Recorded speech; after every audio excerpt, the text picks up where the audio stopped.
ভোটের মুখে ফের আগ্নেয়াস্ত্র ও কার্তুজ উদ্ধার। অস্ত্র ও কার্তুজ সহ এক যুবককে আটক করেছে আসানসোল উত্তর থানার পুলিশ। আসানসোলের কিডবিট 10 নম্বর এলাকা থেকে গ্রেপ্তার করা হয় রাকেশ কুমার চৌরাসিয়ার ওরফে রাহুলকে।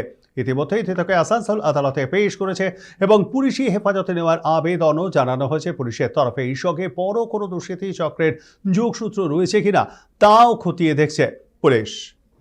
আমরা এই বিষয়ে আরো বিস্তারিত জেনে নেওয়ার চেষ্টা করবো। আমাদের সঙ্গে রয়েছেন আমাদের প্রতিনিধি লালু খান। লালু, কে এই রাহুল, কি তার পরিচয় এবং তার কাছ থেকে যে অস্ত্র এবং কার্তুজ উদ্ধার করেছে এগুলি কি তিনি নিজে কিনেছিলেন না কাউকে পাচার করতে যাচ্ছিলেন?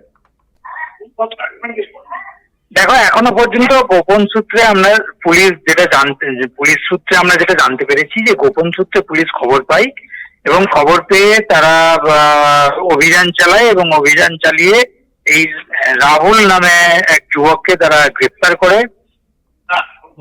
আসানসোল উত্তর থানার অন্তর্গত গিরমিট 10 নম্বর এলাকা থেকে তাকে গ্রেপ্তার করা হয় এবং যার পুরো নাম হচ্ছে রাকেশ কুমার চৌরাসিয়া ওরফে রাহুল। আজকে তাকে আসানসোল আদালতে পাঠিয়েছে আসানসোল উত্তর থানার পুলিশ এবং নিজেদের আবেদন জানিয়েছে।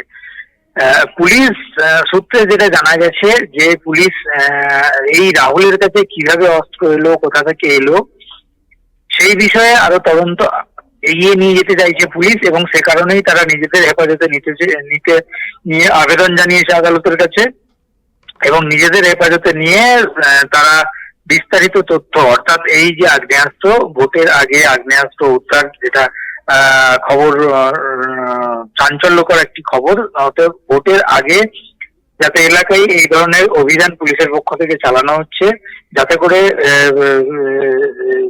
ভোটের সময় কোনো অশান্তি তৈরি না হয়।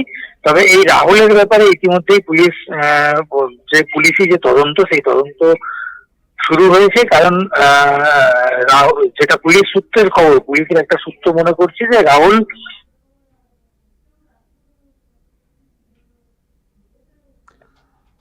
ধন্যবাদ আমাদের সঙ্গে থাকবার জন্য লালু। কথা বলছিলাম আমাদের প্রতিনিধি লালু খানের সঙ্গে।